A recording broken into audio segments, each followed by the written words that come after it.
चलता ही नहीं था ना, कोई बस आती थी, आती हुआ लाइट होती थी नहीं होती थी। हमारे गांव में तो वो टाइम पे हर शाम को लाइट के खंभे पे जाके लकड़ी लेके जाके हिलाना पड़ता था, तब लाइट आती थी।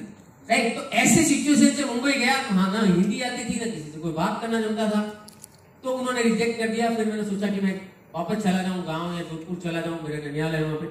तो फिर तभी एक दिन का कॉल आया था उसी दुकान वाले के पास जहाँ पे मैं नौकरी कर रहा था कि अगर तुम्हारे पास कोई है तो मेरे पास भेज दे। और दोस्तों मेरी मजबूरी थी वहां काम करने की, तो मैं मेडिकल में भी काम करता था दिन भर सुबह से शाम तक, और उनके घर पे भी काम करता था। और ये मैंने 6 साल किया, 300 रुपए महीने की सैलरी मिलती थी और वहां से शुरुआत की। मैं बोला अगर यहाँ से मिस हो गए तो और कहीं मिलेगा नहीं मिलेगा काम। राइट, फिर जो है ऐसा करते करते 6-7 साल वहां पे काम किया, फिर नहीं लगा तो फिर मैंने सोचा कि यहाँ पे भी नहीं बढ़ रही है इनकम या ऐसा कुछ नहीं हो रहा है।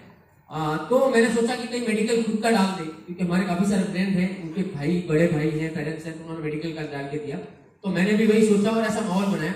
उसी दरमियान मेरे पापा 2012 में ज्यादा बीमार हो गए, तो मैं गांव आया और उनको मुंबई लेके आया इलाज करवाने के लिए। वो मुंबई गया और दोस्तों 2-3 महीने का सैलरी मेरा उनके इलाज में खर्च हो गया और फिर पैसा बचा नहीं, तो मुंबई से आधा इलाज लेके गाँव आना पड़ा और गाँव में जो है उनका इलाज। तो गरीबी क्या होती है, पैसों की तंगी होती है। बहुत जब हम प्लान दिखाते किसी को, उनको लगता है कि पैसा पैसा करते हो तुम, वेस्टीज वालों को पता नहीं कौन सा नशा करते हो, पैसा पैसा पैसा ही दिखता है। लेकिन दोस्तों जब पैसा उस सिचुएशन में आपको पता चलता है कि पैसों की वैल्यू क्या होती है। ऐसा किसी के साथ हुआ है हॉस्पिटल में? यस, मैंने बहुत सारे लोगों को साथ में देखा और खास करके लास्ट 2 साल में देखा है कोरोना के टाइम। राइट, पैसा था तो हॉस्पिटल में जगह नहीं थी, हॉस्पिटल में जगह थी तो पैसा नहीं था, कुछ न कुछ, कभी ऑक्सीजन नहीं था, ऐसे सिचुएशन आए थे। राइट, तो ये सारी चीजें हमारे साथ हुई, बट थैंक्स गॉड ये ढूंढते ढूंढते काम करते करते 2016 में हमारी लाइफ में वेस्टीज आया। एक बार जोरदार ताली हो जाए। यस, और ये क्यों आया? क्योंकि ऊपर वाले को पता था कि इनके जो भी सपने हैं, जो सोच है और ये जो इतना बड़ा कर्जा है, इससे बाहर निकलना तो ये बिजनेस ही निकाल सकते। 2016 यानी 2006 में मुंबई गया और 2016 में वेस्टीज मिला, यानी कितने साल बाद? 10 साल बाद। और वेस्टीज लॉन्च कब हुआ था? 2004। अब सोचिए अगर 2006 में मेरे को मिला होता बिजनेस तो आज कहां होता। बट ये सारा गॉड प्लान होता है। और अगर आपने ये बिजनेस को ज्वाइन किया है, आपको 10 साल 15 साल वेट नहीं करना पड़ा, आप बहुत लकी हैं। आप अपने लिए एक बार जोरदार ताली दीजिए। राइट, और जब वेस्टीज ज्वाइन किया, thanks to my great upline mister Sagar Babu, एक बार उनके लिए भी ताली हो जाए। दोस्तों जब उन्होंने मेरे को प्लान दिखाया था, इतना एनर्जी और एक्साइटमेंट के साथ में दिखाया कि रमा हम साथ में मिलके, उन्होंने ऐसा कभी नहीं बोला कि ये करना वो करना, हम दोनों साथ में मिलके इस बिजनेस को फाड़ डालें। और मैंने बोला फाड़ना तोड़ना बात की बात है, मेरे को मेरा जो कर्जा है वो निकल जाए और महीने की एक अच्छी इनकम आ जाए जहां से मैं पेरेंट्स की सेवा कर सकूं और परिवार चला सकूं। और इसी के साथ में शुरुआत की थी फ्रेंड्स, और उस दिन मेरी तलाश खत्म हो गई थी। वेस्टीज देखने के बाद प्लान देखा, प्रोडक्ट्स देखे, बहुत सारे टेस्टिमोनियल देखे और उसके बाद में पूरा विश्वास आ गया था कि हमारी तलाश खत्म, ये बिजनेस ही हमें करना है। मतलब पीछे के रास्ते जो थे कि मेडिकल डालेंगे या कोई डिस्ट्रीब्यूटर में जॉब करेंगे, ये सारी चीजें करेंगे, वो सब रास्ते खत्म। और इसके पहले मैंने मजदूरी का भी काम किया था। राइट, तो ये सारी चीजें देखने के बाद में कि अब हमारे पास है तो वेस्टीज ही है, इसके अलावा कुछ नहीं। बिलीव मी फ्रेंड्स, पहले महीने में मेरा जो चेक आया था वो 350 रुपए था, सिर्फ 354 रुपीज। अब कितनी खुशियां हुई होंगी आप बताइए। 4-5 लोगों को ज्वाइन किया था, उन लोगों ने छोड़ दिया वो चेक को देख के। 350 रुपए का, यानी कितनी बड़ी बड़ी बातें कर रहे थे, वो ब्लैक वाली कार बुक दिखाते थे और 350 रुपए का चेक देख के बिजनेस छोड़। दूसरे महीने पापा बीमार हो गए, फिर मैं जोधपुर आ गया उनका इलाज करवाने के लिए। फिर वापस गया, दूसरे महीने का चेक 1074 रुपीज, तीसरे महीने 14,500। और इस तरीके से जैसे ही 14,500 आया, मुझे लगा कि यहाँ पे बहुत कुछ हो सकता है, क्योंकि 12,000 की नौकरी के लिए मेरे को 9 साल 10 साल काम करना पड़ा, यानी 12,000 तक पहुंचने के लिए 10 साल लगा। तो यहाँ पे तीसरे महीने में अगर 14,000 आता तो अच्छा है कि नहीं? और वहीं से जो है मैंने इस बिजनेस को करना, मतलब तेजी के साथ करना किया, शुरू किया। और अब मेरा जो लेवल है डबल क्राउन डायरेक्टर है, अब तक का हाईएस्ट जो चेक है वो 6,80,000 रुपए है।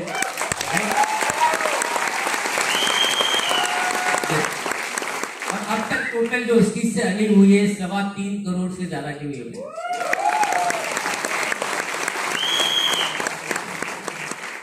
प्रेस्टीज ने ही मेरे को कर्जे से बाहर निकाला दोस्तों। 1994 मेरी सिस्टर की शादी हुई थी, तब पापा ने कर्जा लिया था और वो हर साल कर्जा बढ़ते ही जाता था और 2018 में कर्जा खत्म हुआ। पहला साल हुआ वेस्टीज में 1 लाख रुपए इनकम हो गई। जैसे दूसरा साल हुआ महीने की इनकम 3.5 लाख रुपए हो गई। जैसे तीसरा साल हुआ महीने की इनकम 4.5 लाख। जैसे चौथा साल हुआ महीने की इनकम 5.5 लाख, फिर 6 लाख। तो इस तरीके से लगभग 6 साल हुआ है और महीने की हाईएस्ट इनकम जो है 6,80,000 तक पहुंची फ्रेंड।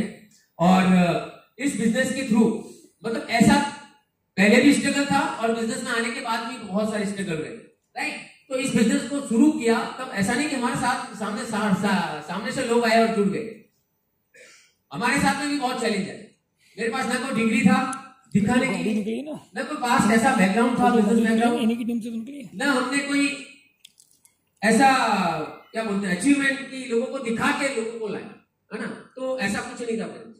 मुंबई की लोकल ट्रेन में, मुंबई की बेस्ट बसेज में धक्के खा के घूम घूम के रेलवे स्टेशन पे 2-2 घंटा खड़े रह के कोल्ड कॉन्टेक्टिंग करके इस तरीके से हम लोगों ने बिजनेस शुरू किया। लेकिन किया है स्पीड से। ये बिजनेस होगा तो स्पीड से होगा फ्रेंड्स, राइट। ये बिजनेस बहुत स्पीड के साथ में हम लोगों ने किया है, मतलब एक पनिशमेंट के साथ में कि अगर दिन के आज 10 प्लानिंग हुए तो हम शाम का खाना नहीं खाएंगे, नीचे सो जाएंगे। मतलब इस तरीके से हम खुद के साथ में एक चैलेंज रखते थे, पनिशमेंट रखते थे, राइट। तो इस तरीके से बिजनेस बिल्ड किया। लोग बहुत ताना मारते थे कि तुम ऑडी, मर्सिडीज, BMW के सब दिखाते हो, तुम कौन सी गाड़ी चलाते हो, राइट। तो इस तरीके से हमारे साथ में क्यों होता है। लेकिन उन सवालों का जवाब हमने वो टाइम पे नहीं दिया, उन सवालों का जवाब सक्सेस के साथ में। तो आपके साथ में भी होगा ऐसा, है ना। लोग आपको तरह तरह के टॉन्ट मारेंगे, ताना मारेंगे, सवाल जवाब करेंगे, लेकिन आपको कोई जवाब देने की जरूरत नहीं है, बोलने की जरूरत नहीं है। कहा जाता है ना, success is the sweetest revenge. Success से जवाब दीजिए आप हर किसी को। और आज वो लोग दिखते हैं, गाड़ी की बात करते हैं, बंगलों की बात करते हैं, सामने मिलते नजर तक नहीं मिला। तो ये हमारे साथ भी हुआ था, राइट। और ये बिकॉज दोस्तों जिस समय मैं कार फंड अचीवर हो गया था और मैंने सोचा कि मैं कार दूं और सरप्राइज गिफ्ट दूं पेरेंट फादर को। एक होता है ना, एक बच्चा पापा मम्मी को एक मोबाइल भी गिफ्ट करता है तो कितना मतलब प्लानिंग करके करता है। और मैंने बलेनो कार का कि पेरेंट्स को एक कार गिफ्ट करूं और वहां पे कोई कभी कभार रहेगा तो चलाएगा, क्योंकि मुझे चलानी आती नहीं थी। मुंबई में रहता था तो वहां पे पार्किंग का इशू था, ना हमारे पास लाइसेंस था। तो मैंने सोचा कि अपने बोल रहे थे कार लेना, मैं बोला गाँव में ले लूं, तो वहां पे कहीं पापा मम्मी को जाना रहेगा तो किसी को लेके चले जा सकते। तो वो मैंने प्लानिंग किया और दिवाली के लिए सरप्राइज रखा पूरे परिवार के लिए। 17 तारीख की दिवाली थी और मेरे फादर 5 तारीख को दुनिया छोड़ के चले। सोचिए, पूरा प्लानिंग करके रखा, सारी चीजें हुई और मुझे अफसोस हो रहा था कि पापा, मैं जो दिखाता था वीडियो की आज हमारी टीम में ये गाड़ी आई, मतलब टीम में भी काफी सारे लोगों को गाड़ी आ गई थी, मैं नहीं ले रहा था क्योंकि वहां पे पार्किंग का इशू था। तो मुझे लग रहा था कि ये सारी चीजें अगर मैंने पहले कर ली होती तो पापा मेरी सक्सेस देख के जाते। हमारे घर में दोस्तों साइकिल के अलावा दूसरा कोई साधन ही नहीं था। मैं 16 साल तक बड़ा हुआ तो साइकिल का टायर चला चला के मैं मतलब खेला करते थे दूसरे लोगों के पास में, बच्चों के साथ में साइकिल देखते थे, खिलौना देखते थे, हर चीज देखते थे। हम साइकिल का टायर कितने लोगों ने खेला है पहले कभी साइकिल के टायर से? क्या बात है, अरे बाप रे क्या बात है, जोरदार ताली आप लोगों के लिए, इसलिए कि आपके पास भी आने वाला है बहुत। यस, और वो मैंने चॉइस से नहीं दोस्तों, चॉइस से नहीं कि आप लोगों ने ये किया है, आप लोग भी आगे बताओगे। पहले मतलब ये बताने में डर लगता था। मैं आपको बता रहा हूँ ये चीजें कि अगर आपको भी अपनी दुख भरी कहानियां लोगों को सुनानी है ना, तो एक बार BCD तक चले जाओ। लोग आपकी ये दुख भरी कहानी सुनने के लिए पैसा खर्च करेंगे, राइट? यस। तो ये होने वाला है अगर आप स्थिति में आएंगे।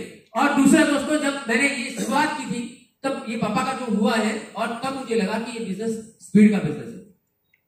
अगर काश ऐसा नहीं हुआ होता तो एटलीस्ट देख भी लिया होता गाड़ियां, तो मुझे बहुत खुशी हुई। आज मेरे पास गाड़ी है, घर है, अच्छी इनकम है, अच्छा पोर्टफोलियो इन्वेस्टमेंट किया है, अच्छी प्रॉपर्टी है, सब कुछ है, लेकिन पापा नहीं। तो ये चीज है, इसलिए मैं बता रहा हूं ये बिजनेस स्पीड का है। स्पीड के साथ में अगर करेंगे तो ये होएगा दोस्तों। हम जब बिजनेस करते थे और एक बार क्या हुआ, मैं हर्षल दर्शकों को भी वहां पे मिला था। 2 बार मैं नागपुर गया।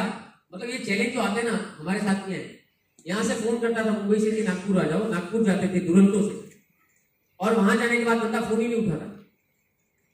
और यहाँ पे तो बंदा घर में बैठा बैठा फोन करता है, वो सामने वाला फोन नहीं उठाता तो बोलता बिजनेस नहीं होता है। हम बिजनेस के लिए नागपुर गए मुंबई से, और वहां जाने के बाद में उसको फोन किया तो फोन नहीं उठाया। ऐसा 2 बार हुआ, फिर तीसरी बार गया तब वो बंदा ज्वाइन हुआ। सोचिए, फिर भी पेशेंस नहीं खोया। तो इस तरीके से हम लोगों ने इस एग्रेशन के साथ में बिजनेस को किया है। हमारी पूरी प्रायोरिटी, फर्स्ट प्रायोरिटी जो थी उस बिजनेस के लिए लगाई, क्योंकि हमें जब प्लान दिखाया तब एक चीज समझ में आ गई कि हम 95% लोगों की कैटेगरी में हैं, और 95 से 5% की कैटेगरी में आना है तो एक ही बिजनेस है विस्टीज का जो आपको ला सकता है सिर्फ 3 से 5 साल। दोस्तों, मैंने बहुत सारे बिजनेसमैन देखे, ट्रेडिशनल बिजनेसमैन, बहुत सारे जान पहचान के भी है हमारे मारवाड़ी जो मुंबई में रहते हैं, उनकी एक 2 जनरेशन निकल जाती है 5% की कैटेगरी में आने के लिए। 5% कैटेगरी पता है ना, प्लान दिखाते हो आप लोग बिजनेस, हाँ, जिसमें मनी, टाइम, फ्रीडम, जो कोविड वाली फ्रीडम, कोरोना में घर बैठे थे, सोए हुए थे, लेकिन इनकम आ नहीं रही थी, बढ़ रही थी, ग्रो हो रही थी, राइट। हमारा हेल्थ चेक किया था इन्हें कोविड में। तो 95 से 5% में आना तो आपको बहुत सारे रिजेक्शन देखने पड़ेंगे, क्योंकि आप 40 साल 50 साल देखने वाले थे। हो सकता है फादर बेटे दोनों को देखना पड़े, क्योंकि 95 से 5% की कैटेगरी माने पीछे 40 साल लगता है, 2 जनरेशन। तो वो 2 जनरेशन का दुख झेलना है आपको सिर्फ 3 से 5 साल। तो तकलीफ भी उतनी आएगी, लेकिन अचीवमेंट बहुत कुछ होगा। तो तैयार हैं हम लोग? ये दोस्तों आने वाले हैं। बहुत सारे लोग लालच आए, बहुत सारी कंपनी आई, बहुत सारे कुछ हुए, लेकिन हमने हमारे अंदर कभी वो राक्षस नहीं लाया। राक्षस का मतलब समझते हो? एक नेटवर्कर के अंदर 2 तरह के राक्षस होते हैं, उनको जगाना नहीं है ना। एक पहला होता है आलसी और दूसरा होता है लालची। जब भी कोई नया कुछ होता है, लेके आता है, तो हमारे अंदर 2 राक्षस होते हैं, आलसी और लालची। जाग जाते तुरंत, कुछ काम नहीं करना है और जल्दी पैसा आएगा।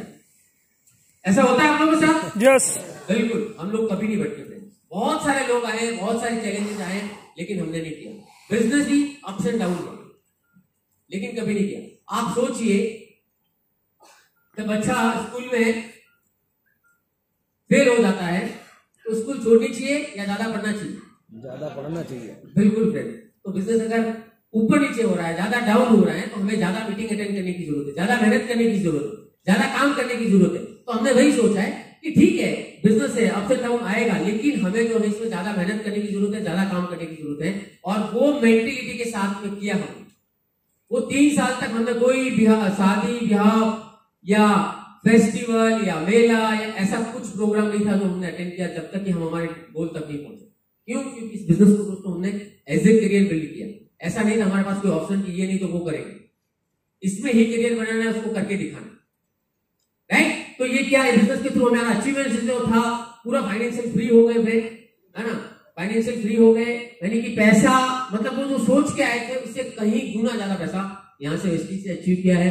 हमने फॉरेन ट्रिप्स किया है, फैमिली को भी लेके गए थे मलेशिया, स्टार क्रूज मैनेजमेंट के साथ में। और दोस्तों, मैंने जैसा बताया कि मैं टायर चलाता था, राइट, छोटा था तब, पापा की साइकिल का जो निकलता था टायर, और अब मैं 16 लाख की वरना ऑटो वरना जो है इस बिजनेस के थ्रू ली है। तो ये दोस्तों है और छोटे छोटे बदलाव। और मैं जिस घर में रहता था गांव में, मैंने मुंबई में घर नहीं लिया, पहले गांव में घर बनाया है। मैं आपको बता रहा हूँ घर की स्थिति। ये खास करके बारिश की सीजन में गांव में घर में खाना किससे बनता है? लकड़ी चूल्हे से। और हमारे घर में खाना बनता था, लेकिन जिस दिन बारिश आ गई उस दिन लकड़ी गीला हो जाती थी, क्योंकि जहां पे मतलब लकड़ी रखते थे वहां पे खुले में रखते थे, और बारिश में गीला हो गई तो 2-3 दिन या तो धुआं ही धुआं रहता था घर में, या फिर खाना बहुत मतलब ये होता था। तो ऐसा घर था, और आज मैंने 80-90 लाख का घर गांव में बनाया दोस्तों। ये बिजनेस के हाउस बन। और जब मैं गाड़ी लिया था तो कुछ होते हैं ना हमारे सलाहकार गांव, मतलब क्लोज में जो होते हैं, वो बोलते हैं घर पहले बनाना था, गाड़ी लेने की क्या जरूरत है। तो फिर मैं बोला ठीक है, फिर घर पूरा तोड़ के घर बना दिया। तो अब वही लोग बोलते हैं कि घर बनाए लेकिन इतना पैसा लगाने की क्या जरूरत है। तो दोस्तों, लोग तो इधर भी बोलेंगे उधर भी बोलेंगे, राइट, होता है। ये होने वाला है, ये हट आप नहीं करेंगे तो भी बोलेंगे अरे तुमने किया ही नहीं, 4 साल से वेस्टिज का झंडा लेके घूम रहा है। और करेंगे तो बोलेंगे अरे मतलब। तो ये चीजें होगी आपके साथ भी। आपको किसी को कोई जवाब नहीं देना। जब बोलेंगे किसी को जवाब नहीं देना। जवाब किससे देना है? सक्सेस से देना है। चेक फेंकना है सीधा मुंह पे। 5 लाख का 10 लाख का चेक होएगा, राइट। तो यहां से यहां तक पहुंचे, इसका ट्रिप किया हमने। छोटे छोटे बदलाव बता रहा हूं दोस्तों। हमारे घर में हफ्ते में एक आध बार हरी सब्जी बनती थी। फल फ्रूट तो कभी कोई मतलब वाइफ प्रेग्नेंट हो गई थी, डॉक्टर ने बोला कि फल फ्रूट खिलाना है, इनको वीकनेस बहुत है, तो मैंने कि इतना रोज कहां से लाऊंगा, तो गांव भेज दिया था मुंबई से, सोचिए। और ये बिजनेस के थ्रू मैं और वाइफ हर हफ्ते जाते हैं वहां पे फ्रेश मार्केट से, जहां ऑर्गेनिक मार्केट है मुंबई में, थैला भर भर के फ्रूट और सब्जियां लेके आते हैं, हर दिन खाते हैं। सोचिए, ये छोटे छोटे बदलाव बता रहा हूं, ये आपको इसमें नहीं लगेगा कि है।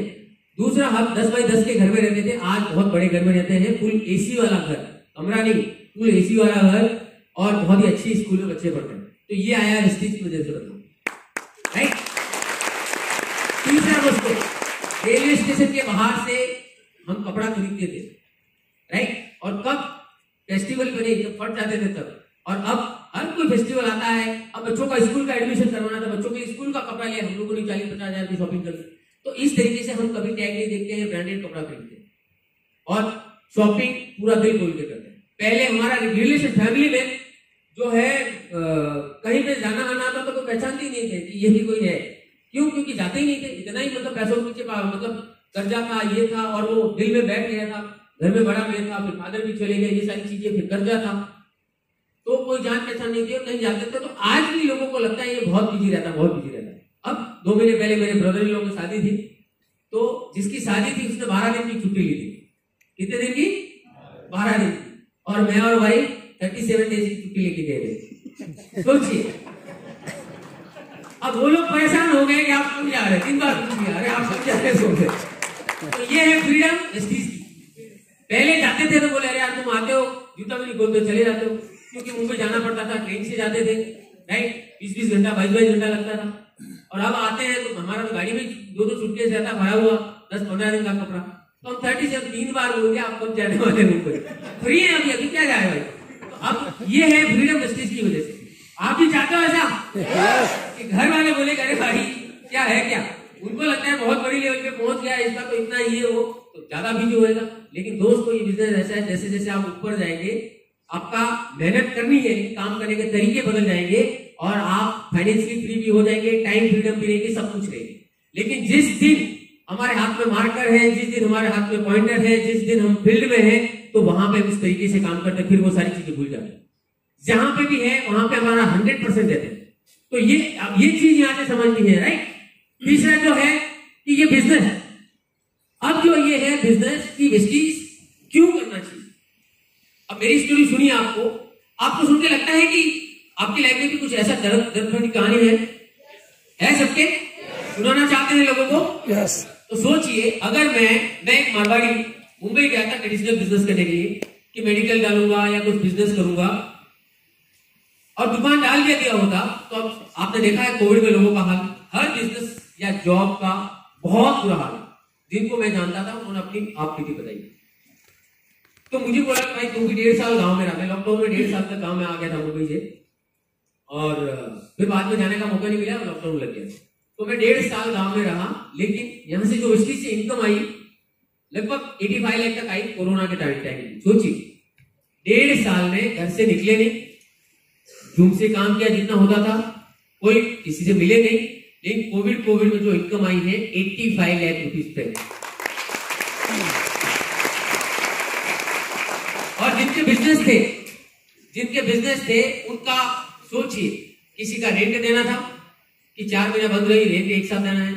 किसी का कुछ मॉल में दुकान था तो मॉल तो पूरा बंद था, किसी का कोई भी बिजनेस। तो यहां पे एक एडवांटेज था। दूसरी चीज, अगर मैं पीछे मुड़ के देखूं तो अगर मैं 2 बार जन्म लेके भी नौकरी करता तो उतना अचीवमेंट नहीं करता जितना वेस्टीज में मैंने लास्ट 5-6 साल में। बिल्कुल फ्रेंड, आज सोचिए ना, 12वीं तक पढ़ाई किया है, गांव का लड़का है, कौन देगा 8-10 लाख रुपए, 4-5 लाख रुपए महीने का, बताइए दे सकते हैं क्या? आप सोचिए, जिनका एनुअल पैकेज 50 लाख प्लस है, उनका क्या मतलब प्रेशर रहता है, कितना ये रहता है, और यहाँ पे पूरा टेंशन फ्री। दोस्तों, हम हिंदुस्तान के यूथ है, जैसा आपके आलोक सर ने पूरा पीपीटी के थ्रू बताया था। कल मोदी जी के घर पे लगभग 60+ जो यूथ थे, कॉमनवेल्थ के थे, जो लास्ट 2 महीने में जिन्होंने अचीवमेंट्स किया गोल्ड मेडल, उनके साथ में खाना खाया। सोचिए, सारे के सारे यूथ थे, तो हम भी कुछ कर सकते हैं कि नहीं? वो देश के लिए कर रहे हैं। अरे हम अपने पहले परिवार के लिए कर सकते हैं कि नहीं? बिल्कुल, पहले परिवार के लिए करेंगे तो देश के लिए भी कर सकते हैं। और जैसे जैसे हर घर में, हर परिवार में ऐसी खुशियां आएगी, महीने का 50,000, 1 लाख की इनकम आती रहेगी, तो सोचिए कि देश का ग्रोथ होगा कि नहीं होगा? 100% होगा। और ये एक बिजनेस ऐसा है, वरदान है दोस्तों, जो हमारे घर में ही नहीं, आप अगर ये बिजनेस को करते हैं तो आपके थ्रू दूसरे लोगों के घरों में भी गाड़ी आएगी, दूसरे लोगों के घर में भी पैसा आएगा। जब करते हैं तब आपको समझ नहीं आएगा, जब बिजनेस करेंगे ना तब बहुत सारे पेन आएंगे। और यही दुख होता है जिसमें लोग छोड़ के चले जाते हैं। उस 2 साल अगर आपने 3 साल डट के मेहनत की ना, तो नौकरी से तो 100% आगे निकलोगे। जितना आप जॉब में कमा रहे हैं या कमाने वाले हैं, उससे तो 100% आगे ही रहने वाले। और अगर आपने 5 साल टिक के किया काम, तो आप बिजनेस से भी आगे हो जाएंगे, ट्रेडिशनल बिजनेस से भी आगे हो जाएंगे। दूसरी चीज, हिंदुस्तान जैसे यूथ का बताएं, आज हिंदुस्तान पहले एक सोने की चिड़िया कहलाती थी। Yes no? यस। तो अगर हम सब ठान ले और ये बिजनेस इस ऊंचाई के साथ में करें कि हर घर तक, जैसा कि एक मिशन चल रहा है, क्या चल रहा है? हर घर तिरंगा। यस, हर घर तिरंगा का मिशन चल रहा है। बिल्कुल करना चाहिए 30 to 50, और ये सबको करना है। और दूसरा, अगर हर घर तक प्रेस्टीज पहुंच जाए तो सोचिए फिर से हिंदुस्तान सोने की चिड़िया बन सकता है कि नहीं? yes. हर घर में महीने की अगर 4-5 लाख रुपए इनकम आए, हर घर में गाड़ी हो, हर घर का बच्चा अच्छी स्कूल में पढ़े, तो हो सकता है कि नहीं? yes. 100% हो सकता है फ्रेंड्स। लेकिन ये हमें सोचना पड़ेगा। आपको लगता है ना कि अरे ये तो स्टेज पे आ गए। दोस्तों, मैं आपको बता रहा हूँ, आज आप जहां पे बैठे हो वो हमारा पास्ट था, और जहां पे हम हैं अभी वो आपका फ्यूचर है। लेकिन कब? जब आप इसको 5 साल तक लगभग टिक के करेंगे। तो तैयार है? फ्यूचर तक पहुंचना है। आज आप जहां बैठे हैं वो हमारा पास्ट था फ्रेंड, और ये बिजनेस है, इसमें होएगा, अप एंड डाउन होगा, लोग छोड़ के भी जाएंगे। हमारे साथ ही होता था। मैं आपको एग्जांपल बताऊं, अगर जयपुर से मेरे को अगर मुंबई जाना है, जयपुर से मुंबई जाना है, ट्रेन से जा रहा हूं, तो जितने भी लोग जयपुर से बैठेंगे, क्या सारे के सारे मुंबई तक बैठे रहेंगे? उतरेंगे नहीं? बोलिए, उतरेंगे। अच्छा, कुछ लोग रास्ते से चढ़ेंगे भी? बिल्कुल। तो ये बिजनेस भी कैसा दोस्तों, सारे के सारे लोग मुंबई तक आएंगे, कुछ लोग उतरेंगे, कुछ लोग चढ़ेंगे, कुछ लोग आपको डायरेक्टर तक लेके जाएंगे, कुछ गोल्ड तक, कुछ सिल्वर तक, कुछ आपको डायमंड तक, फिर कुछ क्राउन, यूसीडी, डीसीडी और डीयूसीडी तक। अगर आप टिके हुए रहे तो 100% है कि इस बिजनेस में डीयूसीडी तक जा सकते हैं। इस बिजनेस में लोगों का आना जाना, ये तो यूनिवर्सल ट्रूथ है। मतलब क्या है, हमारे मेंटर्स है एसपी भाई सर, एक बार जोरदार ताली हो जाएगी। वो एक बात बोलते हैं कि अगर आप ट्रांसपोर्ट का बिजनेस कर रहे हैं और अगर गाड़ी पंचर होने से डर रहे हैं तो बिजनेस नहीं कर पाओगे। तो ये बिजनेस भी ऐसा है दोस्तों कि आप इसमें अप्स एंड डाउन भी आएंगे, लोग आएंगे भी और जाएंगे भी। तो हमें हमारी मेहनत जो है पूरा दिल दिमाग लगा के काम करना है, और अगर आप ऐसा करते जाएंगे तो बहुत बड़ा कर सकते हैं फ्रेंड्स, राइट। तीसरी चीज मैं आपको बता रहा हूं कि यूथ के लिए बहुत अच्छा है। आप सोचिए कौन है ऐसा जो चाहता है कि 60 साल की उम्र तक, जब तक पूरा बाल वाइट साफ ना हो जाए तब तक मेहनत करे? कितने लोग चाहते हैं? नहीं ना। कितने लोग चाहते हैं 3 से 5 साल तक फ्री हो जाए? बिल्कुल। फ्रीडम क्या है मैं आपको बता रहा हूँ फ्रेंड्स। मैंने 29 की एज में बिजनेस की शुरुआत की थी, 30 की एज में सिर्फ 1 साल के अंदर फ्री हो गया था बिजनेस। उसके बाद में अब तक हाँ जी मतलब जो बॉस को बोलते हैं जो भी था छोड़ दिया। तीसरी चीज, अगर यंग एज में रिटायर हो जाते हैं तो मैंने कहीं सुना है कि आपकी उम्र 10 साल तक बढ़ जाती है। क्या होती है? क्योंकि कोई टेंशन नहीं रहता, कोई प्रेशर नहीं रहता, कब उठ रहे हो, कब सो रहे हो, कहाँ जा रहे हो, कहाँ आ रहे हो, कोई टेंशन नहीं रहता है। तो 29 की एज में बिजनेस की शुरुआत की थी, 30 की एज में, यानी कि 30 साल की उम्र में रिटायर हो गया। और जो पहले से दिमाग में था कि बिजनेस रिटायर होने के लिए कितना, कौन सी एज होनी चाहिए? 60 साल। अब आप बताइए, रिटायर होने के लिए एज जरूरी है पैसा? एज जरूरी है पैसा? तो फिर 60 साल तक क्यों वेट करने का भाई? सही है ना। आप चाहें तो ये उम्र में भी रिटायर हो सकते हैं। और जितनी भी मेरी बहनें बैठी हैं, लेडीज है यहाँ पे, आप सोचिए, आप तो इसमें बहुत कुछ कर सकते हैं। आज अभी आलोक सर ने जो पीपीटी बताई उसमें से 50 to 60% तो गर्ल्स ही थी, लेडीज ही थी। तो आप सोचिए कि क्या नहीं कर सकते हैं। सिर्फ यूथ नहीं है, हर एक के लिए बिजनेस है। और मैं आपको बता रहा हूं कि अब जो है 2022 से इस तरीके का मोमेंटम जो आया है, उसमें अगर आपने मतलब जो बैठ गए ना, तो आपका बिजनेस जो बहुत बड़ी ऊंचाई पे जाएगा। एक कहावत है, आपने सुनी रहेगी कि शेर जब छलांग लगाता है तो क्या करता है? एक कदम पीछे। यस, शेर जब लंबी छलांग लगाता है ना, 2 कदम